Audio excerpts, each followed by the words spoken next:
Phil, back with another video, doing a water heater replacement. Shit's leaking pretty good.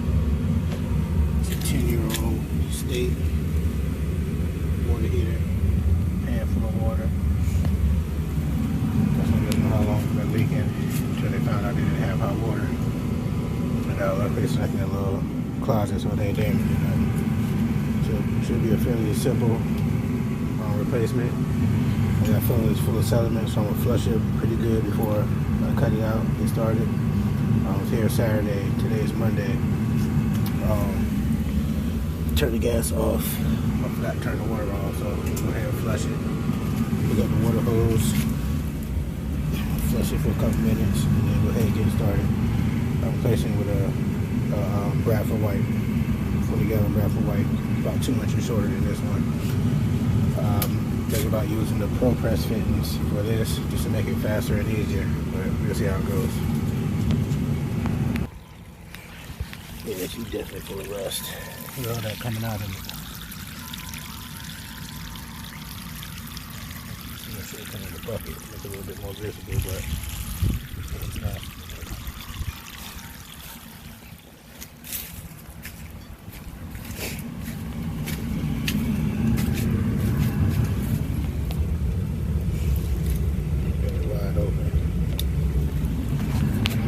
Let that run for as long as I feel like it needs it. Do not shut it off and begin the draining process. Alright, she's draining on her own.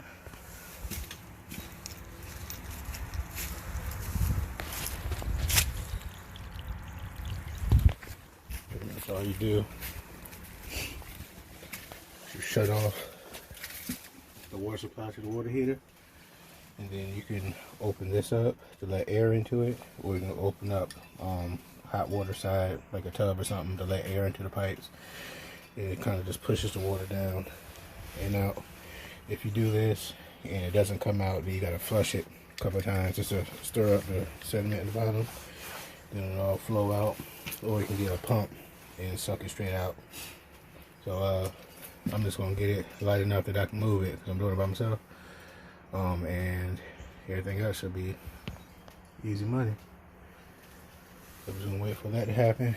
Cut the lines, disconnect the flue, and we'll slide the new one in. This is the new one. This one's still actually draining. It's pretty light, but I can feel the bottom of it. It's full. I might pull that gas valve out and let whatever else want to come out. It's enough so I can haul it to the yard and push it over. So it's been draining for about 20 minutes now.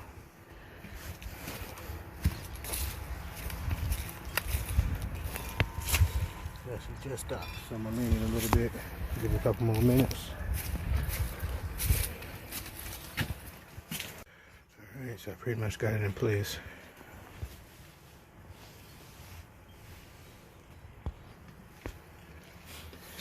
Put some Teflon up here, and I'm gonna follow up with some pipe dope.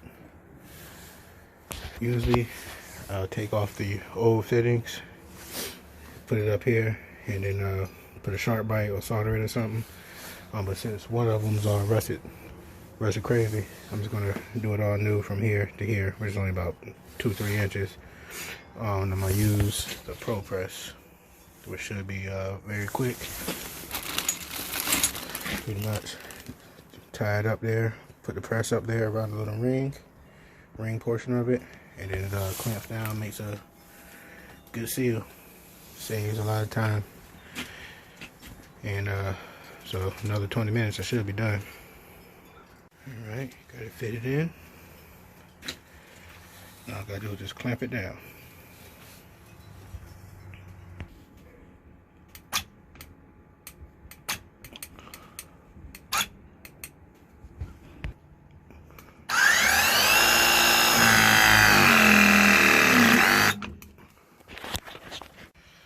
Alright, just pretty much the end result. Got soap on the gas line now. It's been sitting for like 5 minutes. Got the water running on the inside, blew out in the air. leaks on the bottom. So that I got here at 11:30 and it's 1:16. Just reconnected everything to the existing gas line. I was gonna change the pan, but it's outside sitting on concrete, so I was like, ain't no point of changing it. And just gotta put some insulation on the two pipes, and that'll do it. Till next time.